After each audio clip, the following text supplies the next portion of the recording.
Joe Neguse. Who is Joe Neguse? He's 39 years old and the U.S. Democratic Representative for Colorado's 2nd District.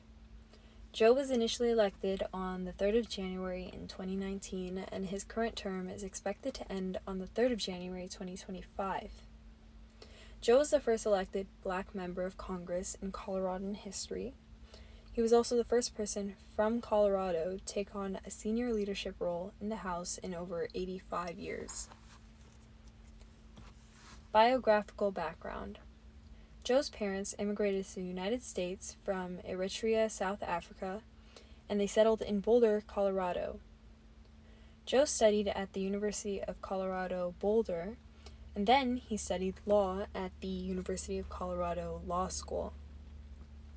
While Joe was a student, he founded New Era Colorado, an organization meant to push younger people toward getting more involved with politics. He was later appointed as executive director of the Colorado Department of Regulatory Agencies. Achievements or initiatives supported or sponsored by Joe. Joe has long supported gun violence protection, advocating for less loopholes in sale regulation, and has actively funded gun violence prevention measures. Further, he has worked on legislation directed at addressing and improving access to mental health services. Joe has also advocated for easier access to health care, constantly defending the Affordable Care Act, protecting Medicaid and Medicare. He's been driven to supporting lowered prescription prices and improving affordability. Committee involvement. Committees Joe has served on include the Committee on Natural Resources, the Committee on Rules, and the Committee on the Judiciary.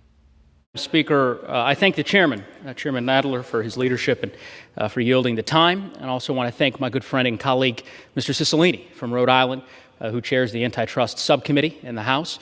I've had the privilege of serving with him the last couple of years, including as vice chair of his subcommittee during the course of the bipartisan antitrust investigation that we undertook in the 117th Congress. I'm here today, Madam Speaker, to rise in support of my bill, the Merger Filing Fee Modernization Act. The current filing fee structure, established in 2001, does not match ongoing merger activity by American businesses. That's why this bill is not a particularly complicated or complex bill.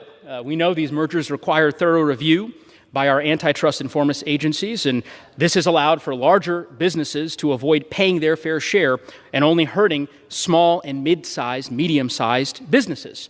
This bipartisan legislation adjusts that antiquated merger filing fee structure and fixes the filing fees to the Consumer Price Index. And the bill includes a number of other provisions that I know have been discussed at great length today. Let me just say it's a common sense policy that ensures federal antitrust enforcers have the income to support ultimately this important work that they are doing. But I have to say, I have been a bit shocked by the tenor of the debate on the House floor today.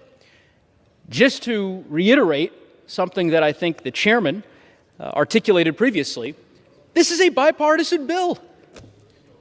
Every senator voted for it. I imagine that the ranking member's objections come as some shock to Senator Cruz or Senator Lee or Senator Hawley. These are not Democratic senators, they're Republican senators, and they support this bill. I'm befuddled as to understanding why the ranking member doesn't. In any event, it's a good bill. It merits the support of members on both sides of the aisle, and I'm hoping that the ranking member may see the light when the vote comes up. With that, I yield back. Challenges. As a more progressive Democrat with controversial priorities, a challenge Joe has faced is balancing those competing priorities between his constituents. To address this, he's actively participated in both listening sessions and in town hall meetings. Because of that, he's built trust with his constituents and overcame a big challenge and barrier in his work. Triumphs. Joe has campaigned for the reauthorization of the Land and Water Conservation Fund, or the LWCF, a program that allocates funds for acquiring and safeguarding public lands and spaces for outdoor activities. The LWCF renewal represented a major victory for nationwide conservation endeavors. Personal reflection. Overall, I've learned that Joe Neguse is a hardworking individual who focuses greatly on improving the environment and making America safer through gun protection and affordable health care. He's also worked towards making his district and country more racially and socially equal. His contributions have improved the government by making it more equitable and responsive, serving the diverse needs and interests of all Americans.